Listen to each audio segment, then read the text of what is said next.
Welcome to Shukla study point. आप सभी का स्वागत है आपके अपने YouTube channel Shukla study point में। दोस्तों, बहुत बड़ी खुशखबरी आप लोगों के लिए ये है। सबसे पहली बात कि जो मैंने पढ़ाया था सेम वही प्रश्न आए हैं।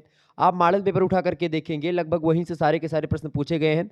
सबसे अच्छी बात यह है कि इस क्वेश्चन पेपर में जो 2023-24 का एक क्वेश्चन पेपर है, यानी कि 24 में फाइनल अगर बोले तो 2024 की जो परीक्षाएं चल रही हैं 2023-24 की फिफ्थ सेमेस्टर की, यानी BA BSc BCom fifth semester की परीक्षाएं चल रही हैं। राजा महेंद्र प्रताप सिंह विश्वविद्यालय का ये क्वेश्चन पेपर है हिंदी का। इससे पहले पेपर 1 का मैं पेपर सॉल्व करवा चुका हूं। ये हिंदी के पेपर 2 का है। पेपर 2 का नाम है हिंदी का राष्ट्रीय काव्य। आप इसमें 75 क्वेश्चन ऑब्जेक्टिव पूछे जाते हैं, तो उसको मैं आज की वीडियो के माध्यम से सॉल्व करवाऊंगा। लेकिन उससे पहले एक इन्फॉर्मेशन आपको ये जाननी चाहिए कि मैंने जो मॉडल पेपर दिया था सारे के सारे प्रश्न वहीं से आए हुए हैं। दूसरी बात ये कि आपको जितने भी क्वेश्चंस यहाँ पर मिलेंगे, मैंने आपको बताया था कि आप अपने सिलेबस को बहुत ध्यान से पढ़ लीजिएगा। जैसे सिलेबस में मैंने आपको बताया था कि भाई सिलेबस जो आपका है उसमें कौन सी कविताएं किस लेखक मतलब किस कवि की हैं, इसको आप ध्यान रखें। मैंने कई बार आपको समझाया था कि लगभग और लगभग 50% क्वेश्चन जो होंगे आपके सिलेबस से बनने वाले हैं। और सेम वही काम हुआ है कि केवल आपके सिलेबस से ही लगभग 50% प्रश्न ऐसे थे जो कि आपके सिलेबस से पूछे गए थे। अगर आपने केवल सिलेबस को ध्यान से पढ़ा होता, देखा होता, तो आपका मिनिमम एक प्रकार से आप कुछ नहीं जानते तो आप 50% नंबर आपका आ जाता। ठीक है। जैसे कि झंडा गीत किसकी रचना है, आपसे पूछ लिया गया। झंडा गीत आपके पाठ्यक्रम में संकलित है। विश्व विजयी विश्व तिरंगा प्यारा झंडा ऊंचा रहे हमारा, श्यामलाल गुप्त पार्षद जी का है। तो ऐसे प्रश्न पूछे। चेतक की वीरता किसकी रचना है, तो श्याम नारायण पांडे आपके पाठ्यक्रम में संकलित है। राणा प्रताप की तलवार किसकी रचना है। तो ऐसे ऐसे तमाम प्रकार के प्रश्न पूछे गए थे। या मैंने आपको बताया था कि कुछ हिंदी फिल्मों के गाने हैं उनकी मूवी का नाम पूछेगा। मैंने आपको बताया था कि भाई जो जैसे पूछा गया था, आपकी परीक्षा में पूछा गया था कि बताएं कि कर चले हम फिदा जाने तन साथियों। ठीक है। ये रचना जो है ये किस मूवी की है, तो ये हकीकत मूवी की है। 1964 में 1964 में मूवी आई थी हकीकत। उसमें गाना है कर चले हम फिदा जाने तन साथियों। ठीक है। कैफी आजमी के द्वारा ये गीत लिखा गया था। तो ये सब मैंने आपको बहुत बारीकी के साथ सिलेबस में समझाया था। तो वही सारी चीज़ें आपको यहाँ पर देखने को मिलेंगी। तो आइए अब हम सॉल्व करने का काम करते हैं और बहुत ही बारीकी के साथ हम अध्ययन करेंगे। चले, अगर आप लोगों का और भी पेपर होता तो आप लोग पीडीएफ बना करके, जैसे जो है इन्होंने भाई साहब ने हमारे पास भेजा, तो ऐसे ही आप लोग भी भेज दीजिएगा। ताकि क्या हो कि पीडीएफ बना करके सीरियल से जब आप भेजते हैं तो मुझे कम समय लगता है और मैं आपके समक्ष जल्दी आपको सारी चीज़ों को समझा देता हूँ। पहला प्रश्न आपकी स्क्रीन पर आ चुका है। पृथ्वीराज रासो के रचयिता कौन है, फटाफट से आप बताएंगे। पृथ्वीराज रासो के रचयिता कौन है भैया, सभी को पता होगा। पहला पहला सिलेबस पहला चैप्टर आपका यही है, पृथ्वीराज रासो वाला। मैंने आपको बताया पृथ्वीराज रासो के रचयिता चंद्रवरदाई हैं। ठीक है। तो अब इतना सरल प्रश्न कहाँ आएगा भैया, आप सोचो। चंद्रवरदाई पृथ्वीराज जो है रासो ग्रंथ के लेखक। आगे देखें, दूसरा प्रश्न पूछा गया था, परमाल रासो किसकी रचना, दूसरा चैप्टर। देखिए परमाल रासो किसकी रचना भैया, बिल्कुल किसकी है, जगनीक की है। बिल्कुल करेक्ट आंसर। क्योंकि परमाल रासो ही एक प्रकार से आपकी रचना है जिसको आलखंड आप कहते हैं, वही है परमाल रासो। ठीक है। परमाल के बारे में ही है वो। तो ऑप्शन नंबर इसका ए करेक्ट था। बिल्कुल ठीक। ऐसे ही प्रश्न आपसे पूछे। तीसरा प्रश्न ये भी आपका पहले चैप्टर से। चंद हिंदी के प्रथम महाकवि माने जाते हैं, यानी चंद मतलब चंद्रवरदाई। और इनका पृथ्वीराज रासो जो इनकी रचना है चंद्रवरदाई की। अब देखें, मैंने आपको जब बताया था कि ऑब्जेक्टिव प्रश्नों को कैसे हल करें, मैंने कहा था कि पहले आप पेपर को पढ़ लें एक बार। पेपर को पढ़ने से क्या होता है कि एक प्रश्न को पढ़ेंगे तो दूसरे प्रश्न का उत्तर उसी में छिपा होगा। देखिए पहले प्रश्न का उत्तर मान लेते आप में से किसी को नहीं पता था 1 मिनट के लिए, तो आप इस प्रश्न को अगर छोड़ते 1 मिनट के लिए, तो यहाँ पर आप देखिए चंद हिंदी के प्रथम महाकवि हैं। अब चंद से आप चंद्रवरदाई जान जाएंगे और पृथ्वीराज रासो चूंकि उन्हीं की रचना यहाँ पर लिखा है कि महाकवि माने जाते हैं, और इनका इनका पृथ्वीराज रासो हिंदी का प्रथम महाकाव्य है। अब इनका पृथ्वीराज रासो, और वहां पर पहला प्रश्न यही पूछा गया कि पृथ्वीराज रासो के रचयिता कौन है। तो सिंपल सी बात है यार, आप देखो कितना सरल पेपर बनाते हैं। तो आपको अगर पेपर ही सही से आप पढ़ेंगे तो लगभग 3 से 4 क्वेश्चन आपके वैसे कर देंगे, अगर पेपर आपने पढ़ा केवल बस समझदारी से। तो ये देखें, तो ये कथन किसने कहा था, चंद हिंदी के प्रथम महाकवि माने जाते हैं और इनका पृथ्वीराज रासो हिंदी का प्रथम महाकाव्य है। ये कथन जो कहा है ये आचार्य रामचंद्र शुक्ल जी का कथन है। Option number D correct answer होगा इसका। आगे देखेंगे, चौथा प्रश्न आपसे पूछा गया था, गोविंद रामायण के रचयिता कौन है। बिल्कुल मैंने आपको कई बार समझा था, गोविंद रामायण के रचयिता हैं स्वयं Guru Gobind Singh ji. Option number A correct answer हो जाएगा। और गुरु गोविंद सिंह जी चैप्टर मतलब गुरु गोविंद सिंह का चैप्टर और इनका चंद्रवरदाई वाला चैप्टर, परमाल रासो वाला चैप्टर, ये सब मैंने पढ़ाया है आपको। यहाँ तक कि भारतेंदु हरिश्चंद्र मतलब के लगभग 10-12 चैप्टर मैंने पढ़ाए हैं। अगर आप लोगों ने देखा होगा प्लेलिस्ट में सारी वीडियो आपको मिल जाएगी। अगला प्रश्न तो अगले जो आगे की जो यूनिवर्सिटीज़ हैं उनके लिए बहुत महत्वपूर्ण होगा। जैसे डीडीयू में ऑब्जेक्टिव प्रश्न आएंगे आपके, तो उसके लिए बहुत ही महत्वपूर्ण होंगे ये क्वेश्चन, ठीक है। यही क्वेश्चन सेम छपने वाले हैं, ध्यान रखेंगे। पांचवा क्वेश्चन आप देखेंगे, भारतेंदु हरिश्चंद्र को भारतेंदु की उपाधि किस वर्ष में मिली थी? 1880 में काशी के विद्वानों ने इनसे प्रभावित होकर के इनको भारतेंदु की उपाधि से नवाजा था। तो 1880 करेक्ट आंसर होगा ए ऑप्शन। छठा क्वेश्चन आप देखेंगे, शिवराज भूषण, अरे भाई देखो कितना सरल प्रश्न है। शिवराज भूषण बचपन से पढ़ते आ रहे हैं, शिवराज भूषण के रचयिता कौन है? महाकवि भूषण है, option number D correct answer होगा।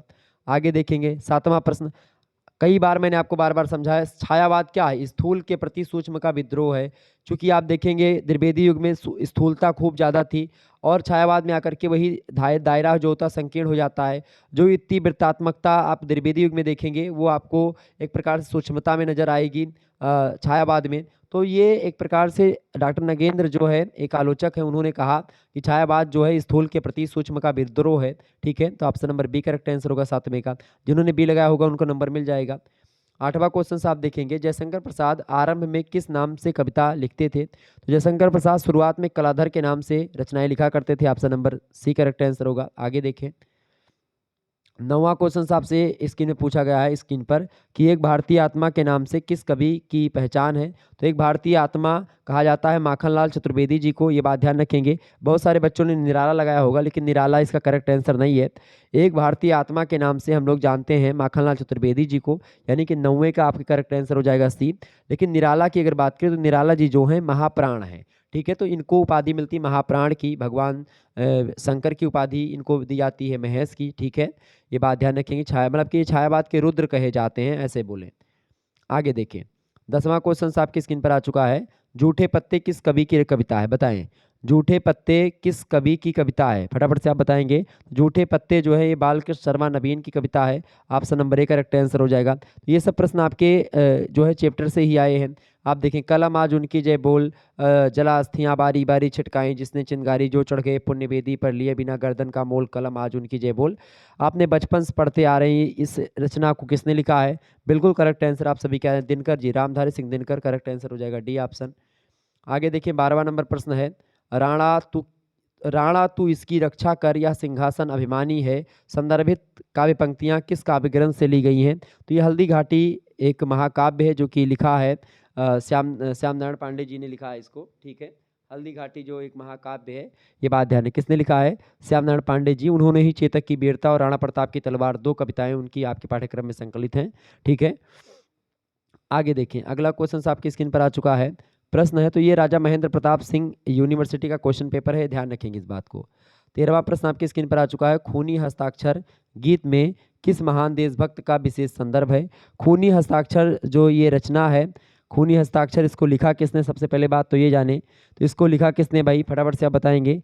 13वें करेक्ट आंसर क्या हो जाएगा? इसको किसने लिखा? गोपाल प्रसाद व्यास जी ने लिखा है, हाँ लगभग उन्हीं ने लिखा है, यही वही है रचनाकार इसके।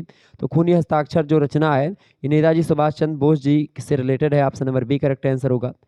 आगे देखेंगे, 14 नंबर प्रश्न आपकी स्क्रीन पर आ चुका है, कलकत्ते के फुटपाथों पर जो आंधी पानी सहते हैं उनसे पूछो 15 अगस्त के बारे में क्या कहते हैं। ये बड़ी ज़बरदस्त पंक्तियां हैं, और ये काव्य पंक्तियां किसकी हैं? ये काव्य पंक्तियां हैं अटल जी की, अटल बिहारी वाजपेयी जी की, बड़ी ज़बरदस्त पंक्तियां हैं। उन्होंने कहा था अटल बिहारी वाजपेयी जी ने कि कलकत्ते के फुटपाथों पर जो आंधी पानी सहते हैं उनसे पूछो 15 अगस्त के बारे में क्या कहते हैं। बड़ी ज़बरदस्त पंक्तियां। अटल बिहारी वाजपेयी जी ना केवल एक अच्छे राजनेता थे बल्कि एक अच्छे कवि भी थे, ठीक है। आगे देखिए 15वां नंबर क्वेश्चन आपकी स्क्रीन पर आ चुका है, बहुत ही महत्वपूर्ण प्रश्न है। 15 नंबर प्रश्न है, आज हिमालय की चोटी से फिर हमने ललकारा है, आज हिमालय की चोटी से फिर हमने ललकारा है, ये संदर्भित गीत के रचयिता कौन है? अब देखिए ये कविता, ये गीत जो है आपके पाठ्यक्रम में संकलित है, और ये किस्मत मूवी से ये गाना लिया गया है। 1943 में मूवी आई थी, 1943 में किस्मत मूवी, उसी मूवी में गाना है। ऑप्शन नंबर ए लगा देंगे, इस गाने के लेखक हैं Pradeep ji, option number A correct answer होगा। आगे देखेंगे, अगला प्रश्न आपकी स्क्रीन पर आ चुका है, 16वां नंबर प्रश्न है, रेवा तट समय पृथ्वीराज रासो का कौन सा खंड या कौन सा सर्ग है?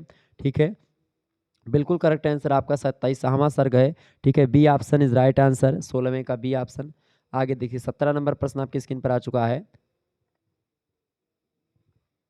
प्रश्न है आलखंड के रचयिता कौन है। अब देखें, अब एक प्रश्न तो आपसे पूछा गया था परमाल लासो। अब अगर आप में से आप किसी को नहीं पता होगा कि परमाल लासो और आलखंड एक ही रचनमा है तो आप गलत करके आओगे। लेकिन अब देखें, एक ही प्रश्न का दो जवाब। अगर आप डीप में थोड़ा प्रश्न पढ़ेंगे, और मैंने ऑब्जेक्टिव प्रश्नों को कैसे हल करें इसको जब बताया था, मैंने आपको बताया था कि जब आप सीरीज अपनी खोलें तो सीरीज में पहले आप गूगल पर चेक कर लें, जैसे परमाल लासो के रचयिता कौन है, आप लिखोगे गूगल पर तो आपको लिख करके आपको मिलेगा कि भाई परमाल लासो यानी कि आलखंड के नाम से जो विख्यात है या जिसको आल्हा कहा जाता है, ठीक है, तो उसके रचयिता कौन है, तो आप सभी को पता हो जाएगा कि जगनिक हैं। ठीक है, तो ऐसे मैंने आपको बताया था कि जब आप गूगल से करके पढ़ोगे तो उस रचना के बारे में या उस प्रश्न के बारे में और गहरी जानकारी होगी। तो जब और गहरी जानकारी होगी तो आपका एक भी प्रश्न गलत नहीं होगा और आप 100 के 100 मार्क करके आओगे। ठीक है, अच्छा, इस प्रकार के क्वेश्चन में एक क्वेश्चन आपको गलत भी दिया जाता है ताकि आप 100 में से 100 ना कर पाएँ। ठीक है, उसको बोलते हैं कॉम्प्लीमेंट क्वेश्चंस। ठीक है, मतलब ऐसे क्वेश्चंस जो कि एक प्रकार से पूरक प्रश्न होते हैं, जो कि आपको 100 में से 100 नंबर नहीं देने के लिए आते हैं, ताकि आप अगर सारे प्रश्नों को सही कर दें तो एक प्रश्न उसमें जो है वो गड़बड़ हो जाता है। ठीक है, आप उसको करेंगे या कुछ करेंगे ऐसे। आगे देखिए, 18वां नंबर प्रश्न है चंद्रबरदाई किसके दरबारी कवि थे। सभी को पता होगा चंद्रबरदाई किसके दरबारी कवि थे भाई, पृथ्वीराज चौहान। किसके कवि थे, चंद्रबरदाई किसके कवि थे, बिल्कुल 18वें करेक्ट आंसर क्या हो जाएगा, C option is right answer, Prithviraj Chauhan के। जयचंद तो वो था, जयचंद जो था जिसने गद्दारी किया था। आगे देखिए, अगला क्वेश्चन है, अगला प्रश्न आपकी स्क्रीन पर आ चुका है। चढ़त राज पृथ्वीराज वीर अग्निदेव दिशाकस, उपरोक्त काव्य पंक्तियां किस काव्य ग्रंथ से हैं। अब देखें, पहली काव्य पंक्तियां हैं ये आपके पाठ्यक्रम की, और मैंने इसकी व्याख्या भी बताई है। अगर आप में से किसी को ना पता हो तो आप जान जाइएगा। आलखंड की रचयिता है ये, मतलब 19 का करेक्ट आंसर क्या हो जाएगा, बिल्कुल सॉरी, एक मिनट एक मिनट एक मिनट, आपसे क्या पूछा गया भाई, आपसे पूछा गया इनमें से, आपसे पूछा चढ़त राज पृथ्वीराज वीर अग्निदेव, वीर अग्नेय दिशा कसी, ये जो है ये खास करके आप देखेंगे ये वीर गाथा काल के एक प्रकार से लेखक हैं चंद्रबरदाई, उन्हीं की रचना है पृथ्वीराज रासो, उसी से उद्धृत है। तो देखिए, आलखंड तो जगनिक का है तो यहाँ से है नहीं। अब आपसे पूछा क्या गया है कि ये किस काव्य ग्रंथ से हैं, तो पृथ्वीराज रासो जो काव्य ग्रंथ है इसको लिखा किसने, चंद्रबरदाई ने, उसी ग्रंथ से हैं। Option number B correct answer हो जाएगा। ठीक है, चैप्टर नंबर 1। आगे देखेंगे, 20 नंबर क्वेश्चन आपकी स्क्रीन पर आ चुका है। नैनागढ़ की लड़ाई किस काव्य ग्रंथ में है, बताएं फटाफट से, आप बताएंगे नैनागढ़ की लड़ाई किस काव्य ग्रंथ में है। तो नैनागढ़ की लड़ाई जो है वो किस में है भैया, 20वें करेक्ट आंसर क्या हो जाएगा, बिल्कुल आलखंड में ही है, जगनिक ने लिखा है। ऑप्शन नंबर आल्हा का विवाह या नैनागढ़ की लड़ाई, बात एक ही, option number A correct answer होगा। सिलेबस का ही तो क्वेश्चन है, सिलेबस में ही यही लिखा है ना, नैनागढ़ की लड़ाई आलखंड, और उनका नाम लिखा है जगनिक का। 21 नंबर क्वेश्चन आप देखेंगे, रीतिकाल में वीर रस के कवि कौन है। तो रीतकाल में वीर रस के कवि कौन है, सभी को पता होगा महाकवि भूषण, आपके पाठ्यक्रम में संकलित है, चूंकि आपके पेपर का ही नाम है हिंदी का राष्ट्रीय काव्य, तो उसमें वीरतापूर्वक कवि ही शामिल हैं। और रीतिकाल के केवल एक ही कवि शामिल हैं, खास करके दो कवि हैं, तो एक कवि को आप पढ़े नहीं होंगे कभी, महाकवि भूषण, एक तो पढ़े होंगे, भूषण का नाम आपने सुना होगा, लेकिन आपने गुरु गोविंद सिंह जी का नाम कवि के रूप में नहीं सुना होगा, दसम गुरु के रूप में जरूर सुना होगा कि सिखों के 10वें गुरु का अंतिम गुरु हैं। तो उनको, उनका नाम तो यहाँ पर है भी नहीं, तो भूषण जी का नाम आप लोगों ने सुना होगा। आगे देखें, तो बहुत ही ज़बरदस्त पेपर था, बहुत ही अच्छा पेपर था, सहज पेपर था, अच्छा नंबर आएगा आपका। 22 नंबर क्वेश्चन है, इंद्र जी में जंभ पर बाणो सुवंभ पर रामन सदम्भ पर रघुकुल राज हैं, उपयुक्त काव्य पंक्तियाँ किस कवि की हैं। इसकी व्याख्या मैंने आपको बताई थी, आपकी कविता से ही ये पंक्तियाँ ली गई हैं। तो बड़ा सहज पेपर था और बड़ा अच्छा लगता है मुझको ऐसे पेपर को देखने में कि भाई जो मैंने आपको बताया, एक ही 2 मॉडल पेपर दिया, एक ही मॉडल पेपर दिया, उसी से सारे के सारे प्रश्न फंस गए। और मैंने उस मॉडल पेपर में बार बार आपको बताया था कि एक बात को फोकस करिएगा, अपना सिलेबस मेंटेन कर लीजिएगा। सिलेबस अगर आप पढ़ेंगे तो यहाँ पे हिंदी में बहुत ज़्यादा प्रश्न आते हैं सिलेबस से। ठीक है, तो 22 नंबर का करेक्ट आंसर क्या हो जाएगा, बिल्कुल ये जो है इंद्र जिम, जैसे इंद्र जो होते हैं जंभ पर बाणो सुवंभ पर रामन सदम्भ पर रघुकुल राज है, जिस प्रकार से जो है इंद्र रूप में पृथ्वी पर आए हैं, एक प्रकार से मतलब इंद्र के रूप में। ठीक है, जैसे रामन उन पर और भगवान श्री कृष्ण मथुरा के जो मतलब वो थे, क्या बोलते कंस, उन पर, तो ऐसे रावण पर भगवान श्री राम जिस प्रकार से ऐसे पृथ्वी के रूप में आप आए हैं, ऐसा इनको बताया जाता है। तो ये महाकवि भूषण ने लिखा है। ठीक है, ऑप्शन नंबर इसका डी करेक्ट आंसर हो जाएगा। पूरी पंक्तियों की व्याख्या मैंने दी है, तो आप यूट्यूब पर बिल्कुल फ्री में लेक्चर पढ़ा हुआ है, आप देख लेंगे। 23 नंबर क्वेश्चन है जयशंकर प्रसाद द्वारा रचित कविता हिमाद्रि तुंग श्रृंग से प्रबुद्ध शुद्ध भारती, ये जो एक प्रकार से कविता है, इसका मूल भाव क्या है? इसका मूल भाव है राष्ट्रीय सेवा करना। ठीक है, ऑप्शन नंबर इसका सी करेक्ट आंसर हो जाएगा। C option is right answer 23 नंबर का। नेक्स्ट क्वेश्चन आप देखेंगे, अगला प्रश्न है 24 नंबर, गुरु गोविंद सिंह द्वारा रचित कौन सा ग्रंथ नहीं है? देखिए, जाप साहिब, चंडी चरित्र और अकाल स्तुति, ये सब गुरु गोविंद सिंह की रचना है, जबकि बीजक जो है ये कबीर दास की रचना है। आगे देखिएगा, अगला प्रश्न है 25 नंबर प्रश्न है, कवि भूषण का वास्तविक नाम क्या था? मैंने आपको बताया था घनश्याम त्रिपाठी जो है इनका वास्तविक नाम था। Option number A correct answer है। आगे देखेंगे, अगला प्रश्न आपके स्क्रीन पर आ चुका है। 26 नंबर प्रश्न है, देव शिवा बर मोहि है शुभ कर्मन ते कबहू न टरे, उपयुक्त काव्य पंक्तियाँ किस कवि की हैं? तो ये हैं भैया किस कवि की? गुरु गोविंद सिंह जी की हैं ये पंक्तियाँ। ठीक है, ऑप्शन नंबर इसका बी करेक्ट आंसर हो जाएगा। और इन पंक्तियों में वो एक प्रकार से शिवा मतलब शक्ति के बारे में, ये जो आदिशक्ति हैं, चंडी भगवती हैं, उनकी स्तुति करते हैं और वो कहते हैं कि मुझे ऐसा वर दीजिए जिससे हम हमेशा शुभ कर्मों की तरफ आगे बढ़ते रहें, अग्रसर रहें। व्याख्या पूरी बताई है, आप देख लेंगे, वीडियो पड़ी हुई है। 27 नंबर क्वेश्चन से, भीतर भीतर सब रस चूसे किस कवि की काव्य पंक्तियाँ हैं? तो भीतर भीतर सब रस चूसे ये काव्य पंक्तियाँ हैं भारतेंदु हरिश्चंद्र जी की। अंग्रेजों की प्रति कहते हैं कि भीतर भीतर सब रस चूसें, और एक प्रकार से मतलब जैसे भीतर भीतर से मतलब एक प्रकार से क्या है कि आंतरिक दृष्टिकोण से अगर देखेंगे तो भारत को खोखला करने में लगे हैं अंग्रेज लोग। तो ये काव्य पंक्तियाँ भारतेंदु हरिश्चंद्र जी की हैं। 27 का करेक्ट आंसर हो जाएगा ऑप्शन नंबर सी। आगे देखिएगा, अगला प्रश्न है 28 नंबर प्रश्न है, करमवीर कविता के रचयिता कौन है? तो करमवीर कविता के रचयिता कौन है भैया? फटाफट से आप बताएंगे। करमवीर कविता जो है इसके रचयिता हैं कौन? करमवीर और जन्मभूमि। ठीक है, ये दो कविताएं हैं, इनके रचयिता कौन है भैया? ये अयोध्या सिंह उपाध्याय हरिओत जी हैं, ये बात ध्यान रखेंगे। आगे देखेंगे, अगला क्वेश्चन आपकी स्क्रीन पर आ चुका है, तो ए करेक्ट आंसर होगा इसका। 29 नंबर प्रश्न है, हम कौन थे, क्या हो गए हैं और क्या होंगे अभी, काव्य पंक्ति के रचनाकार कौन है? बताएं। तो इसके रचयिता हैं कौन है? मैथिली शरण गुप्त जी। तो 29 का करेक्ट आंसर क्या हो जाएगा? D option. अच्छा, इनकी कविता है आर्य, जो कि आपके पाठ्यक्रम में संकलित है। उसकी शुरुआत इसी से होती है, हम कौन थे, क्या हो गए हैं और क्या होंगे अभी, आओ मिलकर विचारे समस्याएं सभी, ऐसे करके पंक्तियां हैं। मैंने व्याख्या नहीं बताई है या शायद बताई भी है और शायद आप लोगों ने देखा भी होगा, प्लेलिस्ट में वीडियो है। अगला प्रश्न है, भारत भारती नामक काव्य ग्रंथ के रचयिता कौन है? बताएं। तो भारत भारती नामक काव्य ग्रंथ के रचयिता कौन है? फटाफट से आप बताएंगे। 30 नंबर का करेक्ट आंसर क्या हो जाएगा भाई? बिल्कुल करेक्ट आंसर हो जाएगा, बिल्कुल। भारत भारती बहुत फेमस ग्रंथ है। मैथिली शरण गुप्त जी का द्विवेदी युग के कवि हैं और राष्ट्र कवि की उपाधि दी जाती है इनको। Option number A correct answer होगा। आगे देखेंगे, अगला प्रश्न है 31 नंबर, जन्मभूमि नामक कविता किस कवि की है? अब देखें, सारा का सारा सिलेबस से पूछा जा रहा है। तो जन्मभूमि कविता जो है आपकी, वो अयोध्या सिंह उपाध्याय हरिओद की है और करमवीर कविता दोनों उन्हीं की है, मैंने आपको बताया। Option number B correct answer होगा। 32 नंबर क्वेश्चन से, हिमाद्रि तुंग श्रृंग से प्रबुद्ध शुद्ध भारती काव्य पंक्तियां जयशंकर प्रसाद के किस नाटक से? अभी पूछा गया था पंक्तियां किसकी हैं, तो जयशंकर प्रसाद की थी, मैंने आपको बताया था। लेकिन अब पूछा गया है कि हिमाद्रि तुंग श्रृंग से प्रबुद्ध शुद्ध भारती काव्य पंक्तियां जयशंकर प्रसाद के किस नाटक से हैं? तो ये नाटक जो है आपका चंद्रगुप्त नाटक है। Option number B correct answer हो जाएगा। चंद्रगुप्त नाटक है, उसके चौथे अंक के छठवां दृश्य जब आता है तो उसी में ये काव्य पंक्तियां जो है आती हैं और मतलब उसमें खास करके आम्भिक को उसकी जो सिस्टर है वो बताती है, समझाती है और उस संबोधित करती है जनता को।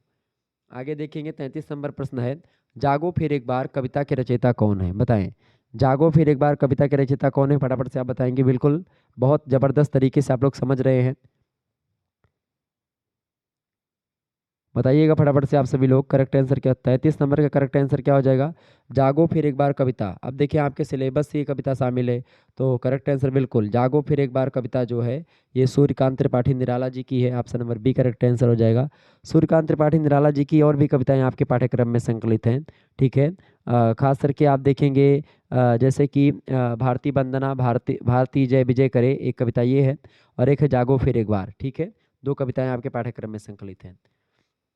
अब इसके अलावा आप देखेंगे जो है 34 नंबर, 33 के बाद 34 ही आता है।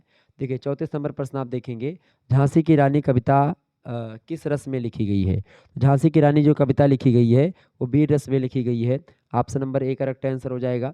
आगे देखेंगे, 35 नंबर प्रश्न है, पुष्प की अभिलाषा कविता के रचनाकार कौन है? तो पुष्प की अभिलाषा जो रचना है माखनलाल चतुर्वेदी जी की है। ऑप्शन नंबर इसका सी करेक्ट आंसर हो जाएगा।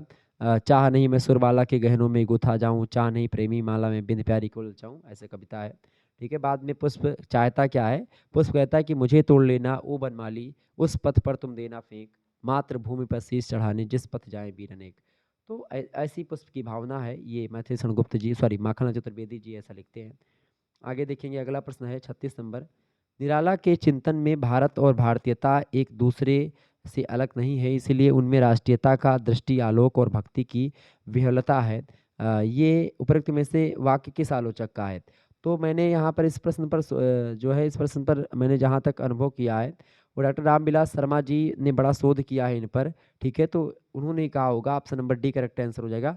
इसमें मैं श्योर नहीं हूँ, लेकिन 90% जो है ये जो है मुझे एकदम से कन्फर्म है कि इसका करेक्ट आंसर आपका डी होगा। अब बाकी आप देखेंगे कि क्या होता है एक प्रश्न का।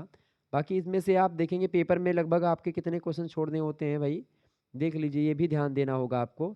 यहाँ पर देख कितने प्रश्न करने के, 10 प्रश्न आपको छोड़ देने, केवल 65 प्रश्न करने 75 में से। ठीक है, ये बात ध्यान रखेंगे, 10 प्रश्न को आपको छोड़ना भी रहता है, तो जो भी आप कठिन समझें उसको आप छोड़ दें।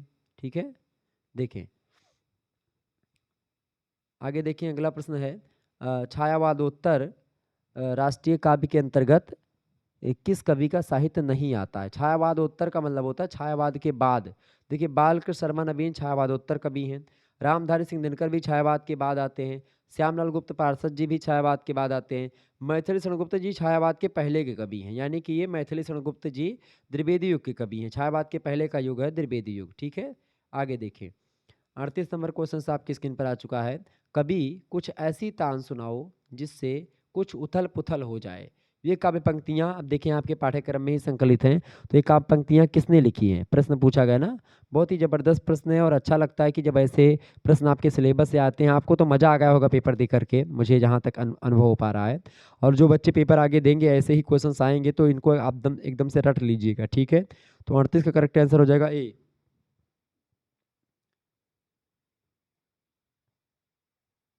बताएं, कभी कुछ ऐसी तान सुनाओ जिससे कुछ उथल पुथल मच जाए।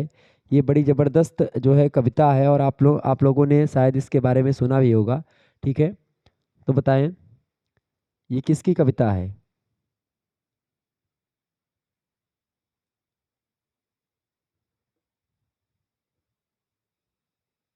तो इसका करेक्ट आंसर क्या है? ऑप्शन नंबर ए बालकृष्ण शर्मा नवीन करेक्ट आंसर।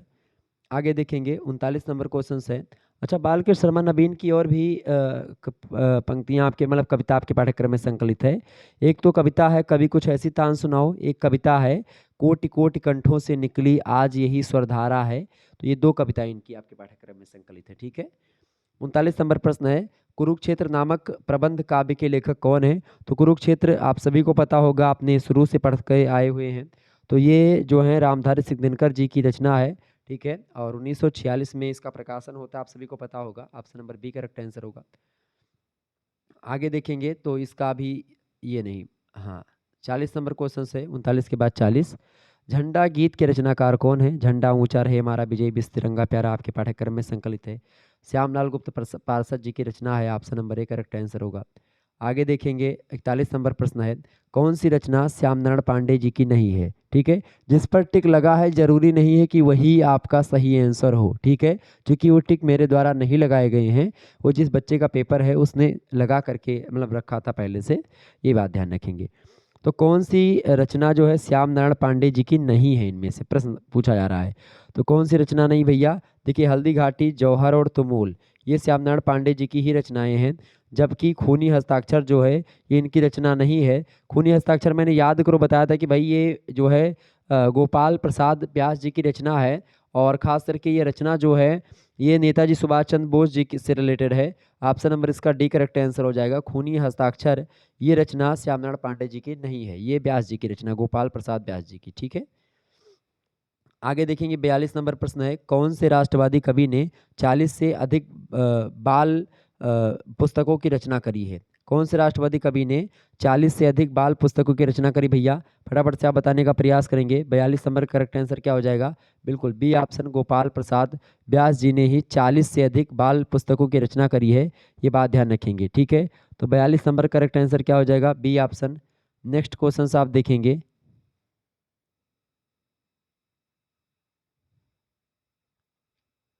43 नंबर क्वेश्चन आपकी स्क्रीन पर आ चुका है। शहीदों में तू लिखा रे कविता के रचनाकार कौन है? 43 का करेक्ट आंसर क्या हो जाएगा? बी ऑप्शन,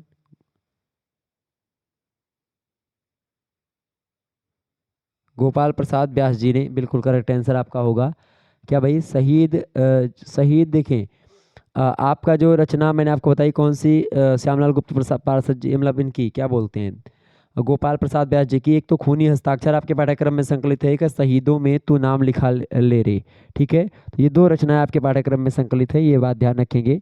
ओके, हाँ इस प्रश्न का 42 में मैंने क्या बोल दिया था, मैं जल्दबाजी में इसमें था। तो राष्ट्रवादी कवि जो हैं 40 से अधिक बाल पुस्तकों की जिन्होंने रचना करी है, उनका क्या नाम है? उनका नाम है भैया द्वारिका प्रसाद महेश्वरी जी।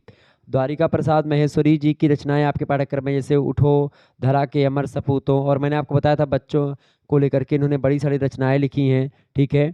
आप देखते हैं जो है इनके कई सारे 26 बाल साहित्य की पुस्तकें इन्होंने लिखी, और 40 से अधिक बाल पुस्तकें प्रकाशित हैं इनकी, माहेश्वरी जी की, ठीक है। तो बहुत सारी बाल गीत लिखे, तो ये है द्वारिका प्रसाद महेश्वरी जी। तो इसका करेक्ट आंसर आपका ए होगा। मैंने गोपाल प्रसाद व्यास जी यहाँ पर जो है गलती से बता दिया था, तो उसको आप सही कर लीजिएगा, जल्दबाजी में मेरे मुंह से निकल गया था, ठीक है। तो 42 नंबर का करेक्ट आंसर क्या हो जाएगा? ए ऑप्शन, द्वारिका प्रसाद महेश्वरी जी, ठीक है।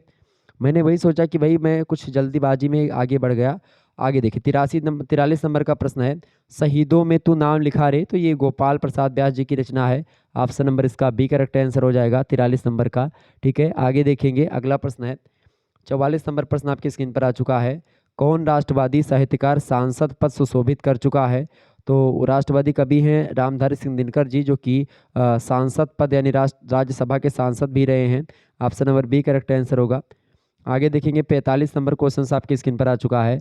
45 नंबर प्रश्न है, महाराणा प्रताप के घोड़े चेतक पर किस कवि ने रचनाएं लिखी हैं? श्यामनारायण पांडे जी ने लिखा है, ठीक है। श्यामनारायण पांडे जी की ही रचनाएं हैं, और इनकी रचना चेतक पर भी है और उनकी तलवार पर भी रचना है।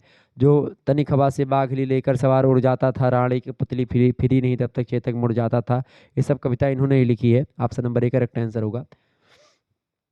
आगे देखिएगा, अगला प्रश्न, तो ये तो हो गया था 34 वाला। अब देखिए 46 नंबर से, बिल्कुल 45 के बाद 46 नंबर प्रश्न है, श्यामनारायण पांडे द्वारा रचित हल्दी घाटी काव्य ग्रंथ किस विधा की रचना है? तो एक महाकाव्य है। Option number B correct answer हो जाएगा। श्यामनारायण पांडे जी की मुख्य रूप से 4 महाकाव्यों की रचना करी इन्होंने। आगे देखेंगे 47 नंबर प्रश्न है, चल पड़े जिधर दो डगमग में चल पड़े कोटि पग उसी ओर, उपयुक्त काव्य पंक्तियां सोहनलाल द्विवेदी जी ने लिखी है, और 21 महान पुरुष के लिए लिखी गई हैं, तो गांधी जी के लिए लिखी गई थी। Option number B correct answer होगा। आगे देखेंगे, अगला प्रश्न आपकी स्क्रीन पर आ चुका है। प्रश्न बड़ा ही जबरदस्त है। 48 नंबर, अटल बिहारी वाजपेयी जी की प्रथम कविता किस नाम से छपी थी? तो ताजमहल नाम से छपी थी। Option number C correct answer हो जाएगा। और मेरी 51 कविताएं इनका सबसे चर्चित कविता संग्रह है, इसमें 51 कविताएं उनकी संकलित हैं, ठीक है। आगे देखेंगे, अगला प्रश्न आपकी स्क्रीन पर आ चुका है। ये प्रश्न बड़ा ही इंपॉर्टेंट प्रश्न है, बलिदानों की बेला आई लोकतंत्र दे रहा दुहाई। ये कविता जो है आपके पाठ्यक्रम में संकलित है, लेकिन ये कविता का शीर्षक नहीं है, ये कविता के बीच की पंक्तियां हैं, और ठीक है। और ये कविता की बीच की पंक्तियां हैं, तो ये किस कविता की बीच की पंक्तियां हैं? तो ये पंक्तियां जो हैं, ये कविता है उनकी याद करें, अटल बिहारी वाजपेयी जी की पंक्तियां हैं, ठीक है, उनकी कविता की। Option number C correct answer हो जाएगा। जिनने सी लगाया होगा 49 का, उनका करेक्ट आंसर होगा। 50 नंबर प्रश्न आपसे पूछा गया था, मातृभूमि नामक कविता के रचयिता कौन है भैया? तो मातृभूमि कविता के रचयिता कौन है, फटाफट से आप बताएंगे।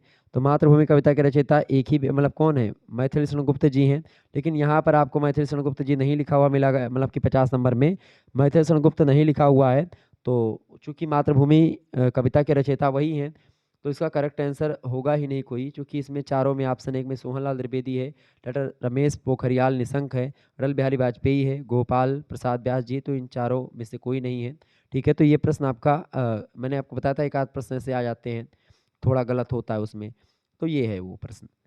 51 नंबर क्वेश्चन आप देखेंगे, कवि प्रदीप द्वारा रचित ऐ मेरे वतन के लोगों जरा आंख में भर लो पानी किस युद्ध के शहीदों पर लिखी गई कविता है। ये प्रश्न थोड़ा सा मजगर लगा मुझे, क्योंकि ये प्रश्न थोड़ा फंसाने वाला प्रश्न था। इसमें लग रहा है कि हाँ एग्जामिनर ने बुद्धि लगाई है इस प्रश्न को लिखते वक्त। ठीक है, तो जब ऐसे प्रश्न पूछे जाते हैं तो आपको पढ़ना बहुत विधिवत पड़ता है और विस्तार से पढ़ता है। देखिए, कवि प्रदीप ने जो लिखा है ऐ मेरे वतन के लोगों जरा आंख में भर लो पानी, ये आज़ादी को लेकर के नहीं लिखा है, लेकिन आज़ादी में ये गाना बिना बजे जो है चलता नहीं है, क्योंकि ऐसे लोगों की याद यहाँ पर की जा रही जो बलिदान दे चुके हैं युद्ध में। किस युद्ध में? भारत चीन का जो युद्ध हो रहा था 1962 में, उस समय की बात ये, उस समय के बाद का गाना है। और उसी समय ये जब मारे गए थे जो शहीद लोग, उन्हीं शहीदों को याद करने के लिए ये गाना एक प्रकार से लिया गया था। इसको लता मंगेशकर जी ने गाया है बड़े ज़बरदस्त तरीके से। तो उसका करेक्ट आंसर हो जाएगा भारत चीन युद्ध, सी ऑप्शन। आगे देखेंगे, अगला क्वेश्चन से 52 नंबर प्रश्न पूछा गया था, ये देश है वीर जवानों का, अलबेलों का, मस्तानों का, इस देश का यारों क्या कहना।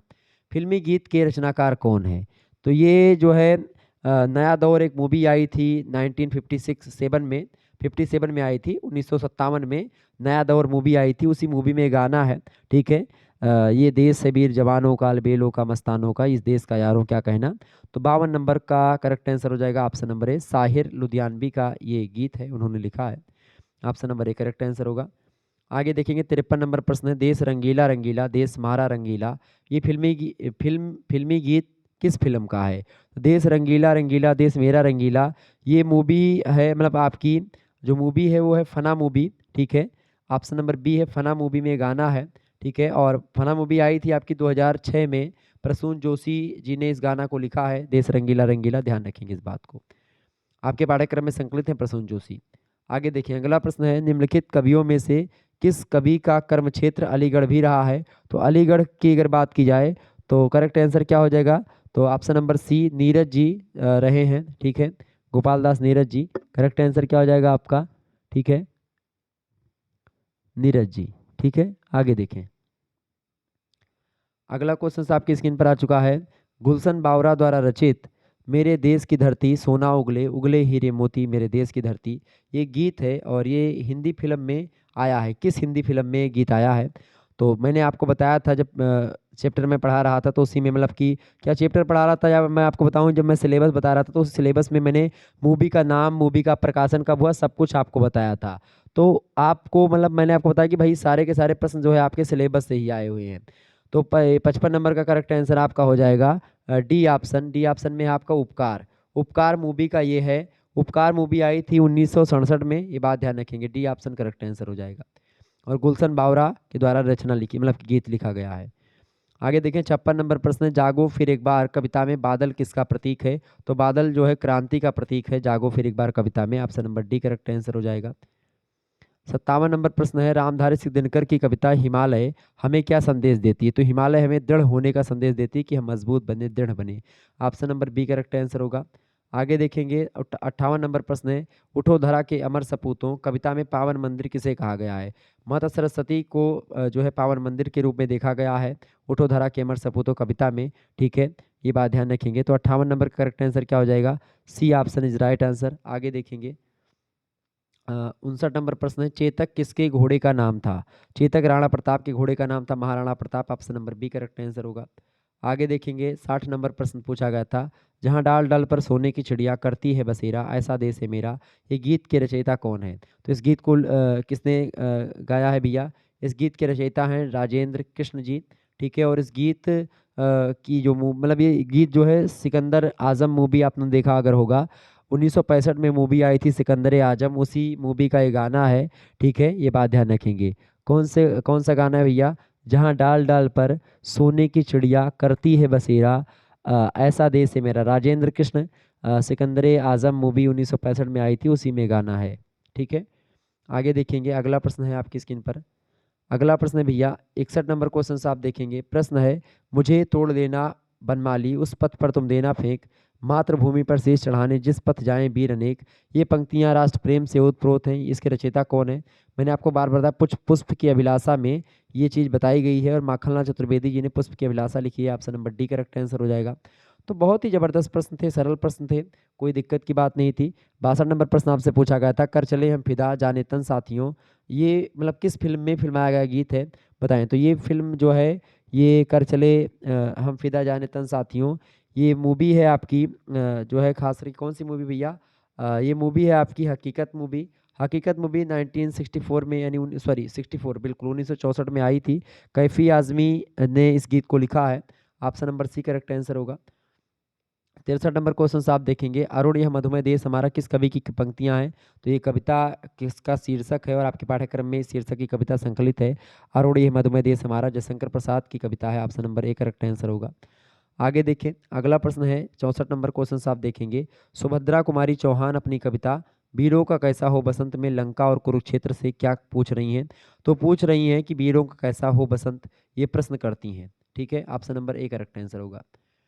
आगे देखेंगे 65 नंबर प्रश्न है, पृथ्वी राज रासो के रेवा तट समय में क्या दर्शाया गया है? तो रेवा तट समय में युद्ध के बारे में बताया गया है। Option number D correct answer होगा। आगे देखेंगे 66 नंबर प्रश्न है, आलखंड के नाम से कौन सा ग्रंथ प्रसिद्ध है? तो आलखंड के नाम से परमाल लासो प्रसिद्ध है।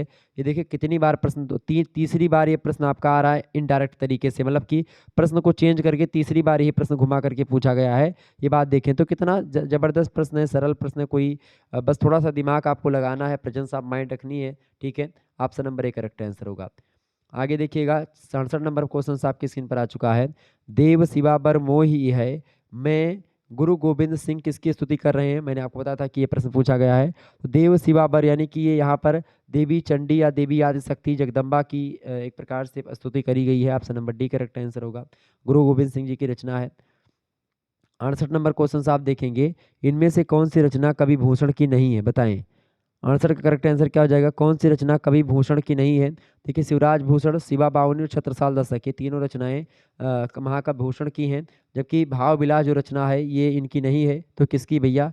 ये केशवदास की। ठीक है, किसकी है? केशवदास की। आगे देखेंगे तो करेक्ट आंसर क्या हो जाएगा? 68 का डी ऑप्शन। आगे देखें 69 नंबर प्रश्न है। देखिए 69 नंबर प्रश्न है और इसका आंसर भी आपका 69 ही है। पृथ्वीराज रासो में कितने सर्ग हैं? तो 69 सर्ग हैं। बिल्कुल आपका बी ऑप्शन करेक्ट आंसर होगा। देखें, आप देखें ऐसे ये प्रश्न का उत्तर देखें कितना ज़बरदस्त एक एक बन रहा है, एकदम सेम सेम। 70 नंबर क्वेश्चन आप देखेंगे, भारतीय वंदना कविता के लेखक कौन है? भारतीय वंदना कविता आप सभी को पता होगा, आपके शीर्षक कविता है और सूर्यकांत त्रिपाठी निराला जी की कविता है। Option number A correct answer हो जाएगा। व्याख्या भी मैंने बताई है इसकी। 71 नंबर क्वेश्चन है, भारतेंदु हरिश्चंद्र द्वारा लिखित काव्य पंक्ति भीतर भीतर सब रस चूसे किस पर कटाक्ष किया गया है? तो अंग्रेजों पर कटाक्ष किया है। ऑप्शन नंबर इसका सी करेक्ट आंसर होगा। 72 नंबर क्वेश्चन आप देखेंगे, 72 नंबर प्रश्न आपकी स्क्रीन पर आ चुका है। अयोध्या सिंह उपाध्याय ने अपनी कविता करमवीर में करमवीर की पंक्ति में जब मतलब सब जगह सब काल में फूलने फलने से किसके फूलने फलने की बात करी गई है? तो कर्मठ मतलब कर्मठी बनने की बात की गई। वीर कविता में कर्मवीर होने की बात करी गई है। Option number A correct answer होगा। आगे देखें, अगला प्रश्न आपकी स्क्रीन पर आ चुका है। 73 नंबर प्रश्न देखेंगे, बड़ा जबरदस्त प्रश्न है। ये प्रश्न है कि प्रतिदिन पूजे भाव से चढ़ा भक्ति की मतलब चढ़ा भक्ति का फूल, नहीं जन्म भर हम सके जन्मभूमि को भूल। उपरोक्त पंक्तियाँ किस कविता से उद्धृत हैं या किस कविता से ली गई हैं? तो इसका करेक्ट आंसर हो जाएगा, इसका करेक्ट आंसर हो जाएगा भैया जन्मभूमि कविता, डी ऑप्शन। जन्मभूमि कविता को किसने लिखा है? हरिओ जी ने लिखा है। ये बात ध्यान रखेंगे। आगे देखें 74 नंबर प्रश्न है, झांसी की रानी कविता किसके द्वारा रचित है? झांसी की रानी जो कविता है ये सुभद्रा कुमारी चौहान के द्वारा लिखित है। Option number C correct answer हो जाएगा। आपके पाठ्यक्रम में संकलित है कविता। तो देखिए सारे के सारे प्रश्न लगभग ऐसे ही पूछे गए थे। शहीद स्वप्न, ये भी आपके पाठ्यक्रम में संकलित है रचना, शहीद स्वप्न। ठीक है, शहीद स्वप्न जो है ये रचना जो है आपकी, ये आपके पाठ्यक्रम में संकलित है। ये बात ध्यान रखेंगे। और शहीद स्वप्न जो रचना है इसको लिखा किसने भैया? इसको लिखा है आपके रामधारी सिंह दिनकर ने। ठीक है, सॉरी शहीद अस्तवन, शहीद अस्तवन जो रचना है, स्वप्न मैंने बोल दिया, शहीद अस्तवन जो है रामधारी सिंह दिनकर जी की रचना है। Option number B correct answer हो जाएगा। ठीक है, ओके। तो इस तरीके से आप लोगों ने बहुत सारे प्रश्नों को समझा और आपका लगभग कितना प्रश्न हो गया? 75 क्वेश्चंस हो गया। और 75 क्वेश्चंस के साथ साथ बीच बीच में भी और मैंने चीज़ों को बताया समझाया आपको, तो लगभग आपका 100 क्वेश्चंस तो तैयार ही हो गया होगा। इस वीडियो के माध्यम से। तो ये पेपर सॉल्व करने का जो ये तरीका है ये आपको बड़ा अच्छा भी लगता है और लगातार आप लोगों के कमेंट्स भी आ रहे थे कि सर जी पेपर 1 का जैसे आपने सॉल्व करवाया है वैसे पेपर 2 का भी सॉल्व करवा दीजिए। तो मैंने कहा बिल्कुल सॉल्व करवाएँगे, क्यों नहीं सॉल्व करवाएँगे भाई। मेरा काम ही है आप लोगों के साथ रहना, आप लोगों की जो है बातों को सुनना और आप लोगों के हिसाब से ही काम करना। तो ये पेपर का मैंने सॉल्व करवा दिया है और भी सब्जेक्ट के क्वेश्चन पेपर पर मैं काम कर रहा हूँ। जैसे ही हमारे जो है मतलब आपका क्लियर हो जाएगा वैसे मैं आपका करवा दूँगा, ठीक है। और भी जो क्वेश्चन पेपर आपके होंगे आप लोग सेंड कर दीजिएगा। यहाँ पर देखेंगे फर्स्ट सेमेस्टर और थर्ड सेमेस्टर का भी क्वेश्चन पेपर आप सेंड कर दें, उसका भी सॉल्व करवाएँगे। 91, 61, 93, 60, 62 ये व्हाट्सएप नंबर है, इसी पर आप लोग पीडीएफ बना करके बढ़िया से क्वेश्चन पेपर को भेज दें और सीरियल से क्वेश्चन पेपर को आप सेट करके एक-एक करके बढ़िया फ़ोटो खींच करके साफ-सुथरा आप भेजेंगे और तब उस पर जल्दी से मैं वीडियो बना पाऊँगा।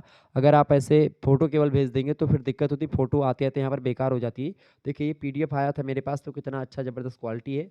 तो ऐसे ही आप अगर वीडियो बना करके भेज देंगे तो बड़ी ज़बरदस्त कृपा होगी आपकी और आपका भी फ़ायदा हो जाएगा, ठीक है? और आप चेक कर पाएँगे कि हमारे प्रश्न कितने सही हैं, कितने गलत हैं। तो आप पहले से रिजल्ट आप जान पाते हैं। धन्यवाद, मिलते हैं फिर नेक्स्ट वीडियो में, तब तक के लिए जय हिंद, जय भारत। आप सभी का बहुत-बहुत धन्यवाद हमारे से जुड़ने के लिए।